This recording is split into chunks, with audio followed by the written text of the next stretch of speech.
சேலத்தில் எங்கள் உறவுகள் நடந்த ஒரு சம்பவம்.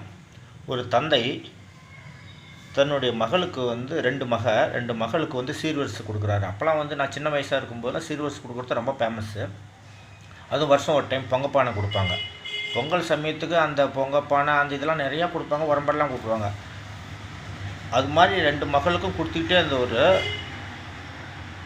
தன்னுடைய மகன்கிட்ட கொடுத்து அனுப்புவார். வருஷம் என்ன இருக்குதோ வீட்டில் இருக்கிற தேங்காய், பழமோ, காய் ஏதோ அந்த சீர்வரிசைங்கிற ஒரு சாங்கியம் மகளுங்களுக்கு 50 வருஷம் கொடுத்துருக்குறாரு. அவருக்கு வயசு ஆயிடுச்சு. அவன் மகன் வெளியூர் போயிட்டார்.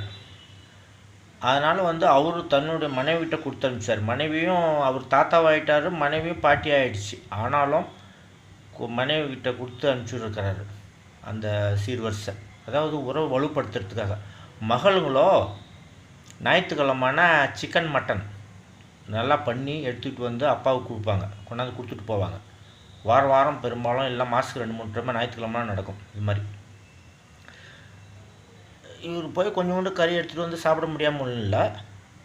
அவங்களுக்கு மகளுக்கு அந்த பணமாக கொடுக்கறது இல்லை, பொருளாக ஒரு சின்ன காய்கறி, ஒரு தேங்காய் பழமோ ஏதோ ஒன்று, அந்த சீர்வரிசை பொங்கப்பானை சீர்வரிசை அப்படிங்கிறது வருஷம் ஒரு டைம்ங்கிறது. அது ஒரு சாங்கியம், அது ஒரு சின்ன ஒரு கிஃப்ட்டு தான், சின்ன ஒரு பொருள் தான் மகளுக்கு கொடுக்குறது. அவங்க அதில் ருசியாக பலகாரம் செஞ்சு போடுவாங்க. அதில் அன்றைக்கி கடைசி வரைக்கும் 50 வருஷம் அவர் கடைசி வரைக்கும் கொடுத்துட்டே இருந்தார். எதுக்குன்னா உறவை வலுப்படுத்துறதுக்கு மகளுங்களுக்கு சின்ன ஒரு கிஃப்ட்டு, ஏதாவது ஒரு ஞாபகார்த்தமாக. அவங்களால வாங்க முடியாத ஒன்றும் கிடையாது, விலை கிடைக்காத பொருள்லாம் ஒன்றும் கிடையாது, ஒரு ஞாபகார்த்தமானது அப்பானுடைய இது நமக்கு வருது அப்படின்றதுக்கு. அது உறவை வலுப்படுத்துறதுக்கு தான். அந்த தந்தை வேறு யாரும் இல்லை, எனக்கும் தந்தை தான் அவர்.